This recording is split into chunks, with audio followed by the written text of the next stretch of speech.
In this video, we will hear Louise Hay give her insights on how thoughts create our lives. When you listen to Louise Hay's work, I hope it impacts you like it has impacted me. Louise Hay is known to approach life in a very different way. She understands that life is about learning to love yourself, and that is what she teaches people who come to her for help. She believes that life is created by our individual thinking and feeling patterns. Our thoughts and words are enormously powerful. It is as if we speak a word that goes out from us and it comes back to us as an experience. That is how we learn how we feel about ourselves and how we feel about our lives. A young child can build a complete mindset on how he perceives life and how he is going to receive it as an adult. We usually learn our thinking patterns from our parents. So then the pattern that our parents followed keeps repeating itself through us. If they did not learn how to love themselves, they cannot teach us how to love ourselves.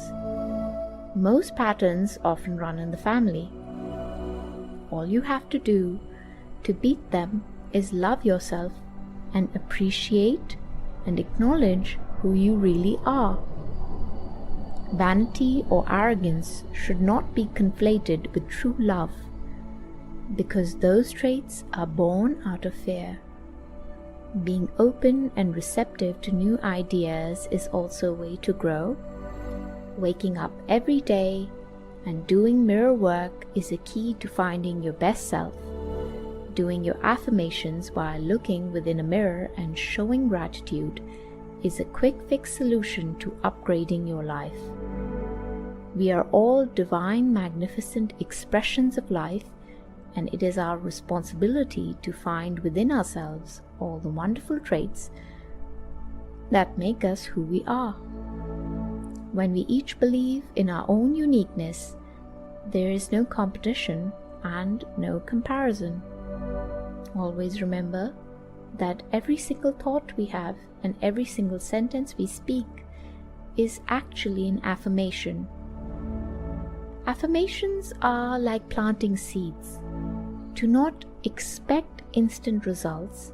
However, be on the lookout for lasting, impactful, and beautiful changes to grow within your life. While remembering to decide what you want in your present life, it is the most important thing. We see people around us do the uncommon every day. If you are keen to know how to manifest your best self into your physical reality, subscribe to our channel, hit the like button, and now let's hear Louise Hay in her own words. You see, I believe that we're all 100% responsible for everything in our lives. I think we create all of our experiences by our thinking, feeling patterns. The thoughts we think and the words we speak are enormously powerful. And it's almost as though we think a thought or we speak a word and it goes out from us and it comes back to us as experience. Now we learn how we feel about ourselves and how we feel about life when we are very, very little. By the time we are 3 to 5 years old, we have a total mindset about who we are and what life is all about. And from then on, we keep reacting to experiences through this mindset. And while very often these thoughts that we have and these beliefs that we create or decisions that we make or agreements that we make at that age are very good and they help us to survive in what may be a very difficult situation, we often take them forward into life so that when we become adults, we're still operating out of a 3-year-old mentality or a 3-year-old decision. And that often doesn't work in our life. So we learn these things when we're very young, and we usually learn them from our parents. And this is not to blame them, because I really do believe that we're all victims of victims. And that it isn't possible for anybody to teach us anything that they don't know. If your mother didn't know how to love herself, there's no way she could teach you how to love yourself. And if your father didn't know how to love himself, then he couldn't teach you how to love yourself. And if you grew up in a family that was very angry or frightened, then you're likely to be an angry or frightened person, because that's what you learned as a child. It's not right or wrong or good or bad. It just is. Again, it doesn't matter what the problem is, or how long you've had it, or how difficult or chronic it is, or anything else, or whether it's brand new, or whether it runs in the family. There's only one thing I ever teach anyone, and that is loving the self. Because when we really love and appreciate and acknowledge who we are at this point in time and space, it's like little miracles happen everywhere. And life begins to flow for us. And we do what I call getting the green lights in the parking places and all those little things that make life so wonderful. And when we don't love and appreciate who we are, then we put up the barriers and the resistance to our own good. Now, I'm not talking about vanity because or arrogance, because that is not love, that is fear. I'm just talking about appreciating the being that we are. And I do a lot of work with people with mirrors. I'm going to ask you if you could open your arms, please. Thank you. You know, it's interesting because this is always a gesture of shutting off. And it's interesting to notice what is being said when we do that. Now, I can remember when I used to live my life, I lived like this. I was always like this. People would say, "Are you cold, Louise?" "Oh, no, I'm not cold." I was terrified. I was frightened. I didn't want to let anything new in because I didn't know what I was doing and I didn't know what would happen. And when I work with people, when I workshops or classes or anything, I always try to get people just to open their arms so that we can let the new in. Remember, this is the subconscious mind and this is where we're holding. So this is saying nothing new will get in. So I always like to feel that I'm open and receptive to new ideas, and I'm willing to learn, and I'm willing to change, and I'm willing to grow.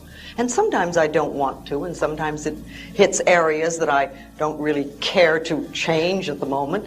And, you know, that's always an area that I know is important for me to work on. Another thing I do a lot with people is I do mirror work. I have people do their affirmations in a mirror. I have people talk to themselves in mirrors. I suggest that you get up in the morning and the first thing you do is you go to the mirror. Before you go to the bathroom or do anything, you know, when you're really at your most delightful, go to the mirror and say, "I love you, and what can I do for you today to make you happy?" And you may not get an answer for a while because that part of you doesn't trust you.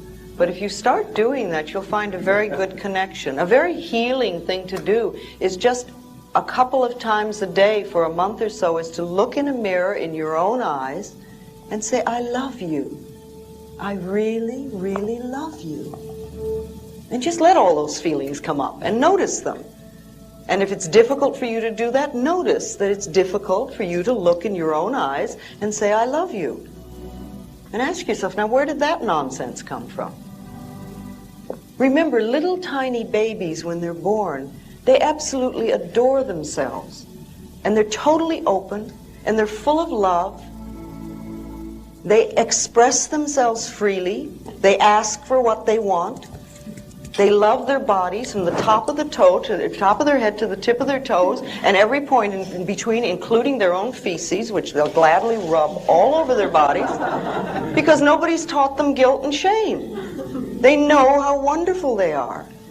And then somewhere along the line, we get this idea that we're not good enough. And we start putting our tape measures around our waistline to tell us if we're acceptable. Or we read magazines that say we have to be a certain height or a certain weight before we're acceptable. Or we listen to the media that says we have to use a certain deodorant before we're acceptable. You know, it just doesn't make sense. We are absolutely divine, magnificent expressions of life, all of us. And like when we were in the circle looking at each other, each face is another unique expression of God. And we're not supposed to be alike. Since time began on this planet, there have not been two snowflakes alike. And there's certainly not been two people alike. And we're always trying to be like everybody else so we're acceptable. Our uniqueness is what makes us wonderful. So we want to love that and cherish it and acknowledge it. You see, if we really believe in our uniqueness and the wonder of each being, then there is no competition and no comparison. There can't be. We're just different, and we're meant to be different, and that's wonderful. And that's another thing we can acknowledge in the mirror. Do your affirmations in the mirror. How many people do affirmations on a daily basis? Well, okay, let's talk about affirmations for a moment. Every single thought we have or every sentence we speak is an affirmation. And it's either positive or negative. And it's going out from us and it's creating our experiences. However, when we talk about doing affirmations, what we're talking about is making definite positive statements to create something in our life or to remove something in our life. You see, if you stand there and say, I don't want this job, or I don't want this relationship, or I don't want these hips, or I don't want whatever, that does not get you what you want. That's what I call fighting the negative. And it doesn't do anything but keep what you have that you say you don't want. However, if you start saying and doing affirmations that I have a wonderful new job, or I have this most absolutely marvelous relationship, then you're beginning to create what it is you do want. Affirmations are like planting seeds. And if you think for a moment, when you put a seed in the ground, you do not get instant tomato plant or instant strawberries or instant oak tree. That seed goes in the ground and it has to germinate. That's the first thing, which means it breaks open its little shell and little roots begin to go down. And it gets nourishment from the earth. And only then does the first little shoot come up through the ground. Now, when we're doing affirmations, too often people say, well, that isn't $1 million, and they stomp on that first little shoot. They don't give it a chance to grow. Doing affirmations is like planting a seed in the ground, and watering it is like repeating your affirmations. And you just keep doing them, and you keep doing them, and you keep doing them. And it doesn't matter whether you see the results or you don't see the results. And sometimes it just takes time. And too many people will do affirmations for 2 or 3 days and say, see, it doesn't work. You know, if everything happens in the perfect time-space sequence, and we want to trust that and we want to know that. So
you begin to do affirmations for yourself, and I think it's important that we do that on a daily basis. Decide what you want and begin to do positive statements in present tense for what you want. You never want to say, I will have or I'm going to have, because if you do that, it keeps it in the future.